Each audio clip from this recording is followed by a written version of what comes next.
Welcome back class में। तो आज जो टॉपिक हमें कवर करना है वो है आपका mole concept and how do you calculate number of moles. इसके न्यूमेरिकल्स आते हैं। ये बहुत इंपॉर्टेंट न्यूमेरिकल बेस्ड क्वेश्चन है, न्यूमेरिकल बेस्ड आपका टॉपिक है, जिसमें आपको बेसिकली देखो यहाँ पे जस्ट पढ़ना है। क्लास 11th में आपका पूरा मोल कॉन्सेप्ट जो है वो डिटेल में है कि पूरा मोल है क्या, what is one mole, how what is it equivalent to, what is mole concept. ठीक, तो अभी आप सिर्फ खाली यहाँ पे इसका जिस्ट पढ़ लीजिए, बाकी पूरा in detail you will be studying it in class 11। So what is basically one mole is that quantity in numbers, किसी भी स्पीशीज़ का वो आप कह सकते हैं कि one mole of any species, it can be an atom, it can be an ion, it can be a molecule. So one mole of any species is that quantity in number which is equal to its atomic mass या molecular mass. मतलब one mole of any species समझने की कोशिश करना। One mole is actually equal to what, one mole of any species मतलब one mole of any species में आपके atoms आ सकते हैं, आयन्स आ सकते हैं, मॉलिक्यूल्स आ सकते हैं, ये सारी चीज़ें आती हैं। तो one mole of any species is equal to that quantity in number में अगर आप उस क्वांटिटी को एक्सप्रेस कर पा रहे हैं जो कि किसी भी स्पीशीज़ की एटॉमिक मास या उसका मॉलिक्यूलर मास है ग्राम्स में, ठीक है। That quantity in number, one mole of any species is equal to that quantity in number which is equal to its atomic mass और मॉलिक्यूलर मास। समझने की कोशिश करो, मतलब किसी भी स्पीशीज़ का एटॉमिक मास या मॉलिक्यूलर मास जो हम ग्राम्स में एक्सप्रेस करते हैं, ठीक है, उसको अगर हम नंबर में एक्सप्रेस कर पाएँ, if we can express atomic mass और molecular mass of any species in number, उतनी क्वांटिटी जो कि मॉलिक्यूलर मास या एटॉमिक मास की है, उसको अगर हम नंबर में रिप्रेजेंट कर दें तो वो क्या हो जाएगा, it will become one mole of any species. समझ में आ गई? इतनी सिंपल सी चीज़ है, इसलिए मैंने आपको सिंप्लीफाई करके बता दिया। It is equal to the atomic mass और molecular mass of any species and it can be an atom, it can be an ion, it can be a molecule. Condition क्या है कि that quantity should be expressed in numbers, ठीक है। या one mole is the amount of, या आप कह सकते हैं अमाउंट ऑफ मास, या इट इज़ इक्वल टू, आप इसको इस तरह भी एक्सप्रेस कर सकते हैं, amount of substance which contains as many molecules as are present in 1 gram of C12। One mole, या इसकी एक डेफिनेशन और होती है, one mole is equal to amount of substance, one mole is equal to amount of substance which contains as many molecules as are present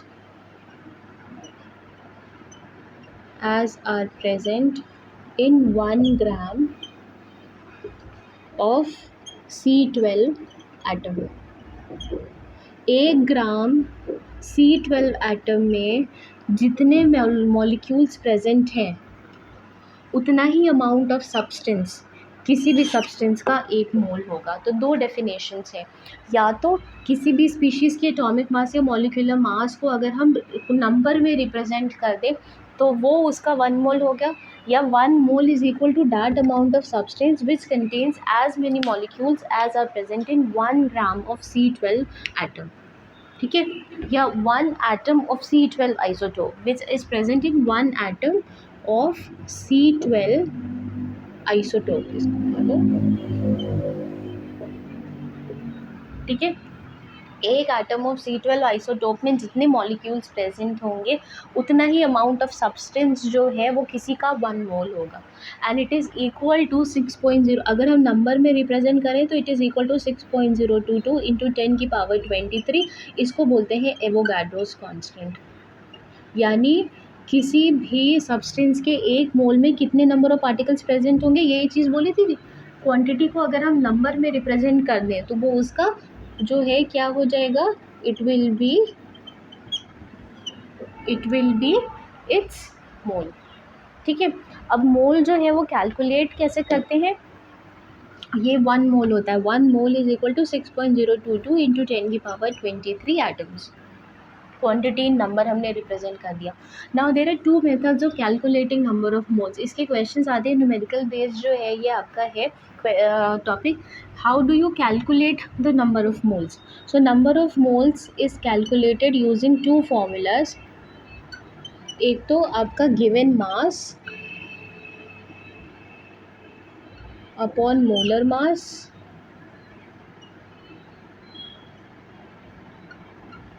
ठीक है, और दूसरा है नंबर ऑफ मोल्स,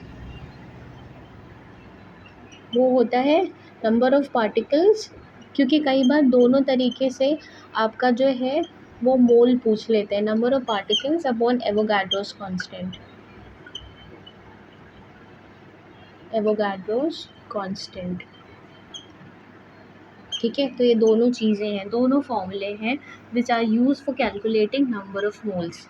ठीक है, कोई क्वेश्चन होगा जिसमें आपको मास दिया होगा और आपको नंबर ऑफ मोल्स निकालने हैं, या कई बार इसको ट्विस्ट करके भी दे देते हैं, इन दोनों फॉर्मूलेज को यूज़ करना। आप कई बार ऐसे क्वेश्चन आते हैं जिनमें आपको ये दोनों फॉर्मूलेज यूज़ करने पड़ते हैं। ठीक है, both the formulas have to be use so that you can get number of moles. ठीक है, या कई बार नंबर ऑफ पार्टिकल्स दे देंगे, then you have to find out number of moles, या नंबर ऑफ मोल्स दिया होगा, एवोगाड्रोस कांस्टेंट आपको पता है, नंबर ऑफ पार्टिकल्स निकालना होगा। तो they can intermix the question, they can variate the questions in different forms and then they can give it to you. Fine, तो इसका एक क्वेश्चन हम कर लेते हैं, करवा देती हूँ मैं आपको।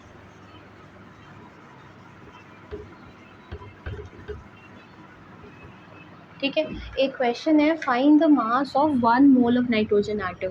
देखो क्वेश्चन हम ध्यान से देखना, क्वेश्चन है find the mass of 1 mole of nitrogen atom. अब यहाँ पे आपको एटम और मॉलिक्यूल का फ़र्क समझ में आएगा जो मैंने उस दिन आपको बताया था, क्योंकि यहाँ पे जब हम मोलर मास लेंगे तो हम एटम का मास लेंगे, हम मॉलिक्यूल का मास नहीं लेंगे। ठीक है, क्वेश्चन ध्यान से पढ़ो, व्हाट आर दे आस्किंग, मास, मोल दिया हुआ है, नाइट्रोजन एटम दिया हुआ है, मतलब यहाँ पे क्योंकि मास पूछा है तो कौन सा फॉर्मूला यूज़ करेंगे, गिवन मास अपॉन मोलर मास वाला, नंबर ऑफ पार्टिकल्स नहीं यूज़ किया। ठीक है, तो ध्यान से पढ़ो, क्वेश्चन में है क्या, नंबर ऑफ मोल्स दिया हुआ है 1 मोल, मास नहीं दिया है, मास निकालना है, गिवन मास, और इसके नीचे आप क्या लिखते हैं, डिनोमिनेटर में molar mass. Molar mass atomic mass ही होता है expressed in grams. When you express atomic mass of any atom in grams it becomes it molar mass. ठीक है, तो नाइट्रोजन का एटॉमिक मास कितना होता है 14, तो उसका मोलर मास भी कितना होगा 14। अब यहाँ ध्यान से पढ़ो, यहाँ नाइट्रोजन एटम लिखा है, अगर यहाँ पे नाइट्रोजन एटम की जगह नाइट्रोजन मॉलिक्यूल लिखा होता तब आप 14 नहीं लेते, तब उस केस में 14 मोलर मास नहीं लिया जाता, क्योंकि यहाँ पे 2 नाइट्रोजन के मॉलिक्यूल्स प्रेजेंट है। तो कितना होता 2 into 14 that is 28। This is the difference, that is why I told you this कि जब भी क्वेश्चन पढ़ें तो ध्यान से पढ़ें कि उन्होंने नाइट्रोजन एटम मेंशन किया है या नाइट्रोजन मॉलिक्यूल मेंशन किया, क्योंकि नाइट्रोजन मॉलिक्यूल है तो उसका जो मोलर मास होगा वो 28 होगा, लेकिन नाइट्रोजन एटम है, इसका मतलब सिर्फ एक ही एटम है तो उसका मोलर मास कितना होगा 14। ठीक है, तो नंबर ऑफ मोल्स कैसे निकालोगे, 1 मोल दिया हुआ है, 1 मोल है, ठीक है, गिवन मास निकालना है, उसको x रख दो, और मोलर मास कितना है नाइट्रोजन एटम का 14, तो मोलर मास x कितना हो गया 1 into 14 that is 14। So what is the mass of nitrogen atom, what is the mass of 1 mole of nitrogen atom, it is 1 mole of nitrogen atom it is equal to 14। देखो यही formula, यही जो चीज़ है ये हमने definition में लिखी है, what is 1 mole, 1 mole of any species is equal to that quantity in number which is equal to its atomic mass या molecular mass। ये नाइट्रोजन एटम का एटॉमिक मास है, ठीक है, यही चीज़ इसकी 1 मोल है। So what is actually 1 mole? It is the atomic mass or molecular mass of any species, but you have to represent that quantity in number. Right? You represent that in number, not in grams, not in U, unified mass जिसे बोलते हैं. ठीक है, ये हो गया एक numerical. चलो एक और करके देखते हैं. ठीक है, फॉर्मूला मैं यहाँ साइड में दोनों लिख दे रही हूँ ताकि आपको याद रहे. एक फॉर्मूला ये है, दूसरा फॉर्मूला है number of moles is equal to number of particles upon Avogadro's constant. इसके क्वेश्चंस में कराऊंगी अभी आपको, डोंट वरी. अभी today I am just explaining this to you. In the next video that I'll be uploading, I'll be solving at least 5 or 6 questions and mixed type questions. जैसे अभी यहाँ पे मोल दिया था और नंबर ऑफ मास निकालना था, ऐसे दोनों फॉर्मूले यूज़ करके कई बार आपको नंबर ऑफ मोल्स निकालने हैं. तो that I explain that formula also to you. ऐसे क्वेश्चंस में भी कराऊंगी. मैं एक वीडियो अपलोड करूँगी जिसमें मैं एटलीस्ट आपके 5 से 6 जो है न्यूमेरिकल सॉल्व करवाऊँगी. ठीक है, let's solve another question. 8 moles of aluminium atom. ठीक है, इसमें भी उन्होंने पूछा है find the mass of 8 moles of aluminium atom. ध्यान से देखना, यहाँ भी एटम है. ठीक है, मॉलिक्यूल नहीं पूछा है उन्होंने. They are not asking you the molecule, mass of molecule. ठीक, तो again the same thing. Formula क्या लगेगा? Number of moles is equal to given mass upon molar mass. ठीक है, तो वो क्या होगा? नंबर ऑफ मोल्स आपको दिया है 8, मास नहीं पता, उन्होंने मास ही पूछा है, और मोलर मास कितना होता है एल्यूमिनियम का? 13Al27 होता है. ठीक है, ऐसे लिखते हैं 13Al27. तो ये उसका एटॉमिक मास है. फाइन, तो क्या होगा? मास कितना होगा? 27 इंटू 8, 7 8 56, 8 2 16 प्लस 5 21, 216 आएगा. सो नंबर ऑफ जो मास है वो कितना है? It is 216. ठीक है, 216 ग्राम मास आ गया. So this is how you calculate. ऐसे भी कैलकुलेट, और कई बार आपको मास दिया होता है and you have to find out the number of moles. ठीक है, फाइन. अब नेक्स्ट क्वेश्चन कर लेते हैं एक जिसमें आपका नंबर ऑफ मोल्स पूछा उन्होंने, ग्राम्स दिया हो, नंबर ऑफ मोल्स पूछा. तो ऐसे क्वेश्चन है मेरे पास. Find the number of moles of 48 gram of oxygen gas. अब ध्यान से देखना ये क्वेश्चन. ठीक है, इसको रिलीज करती हूँ. हाँ, सॉरी फॉर इंटरप्शन.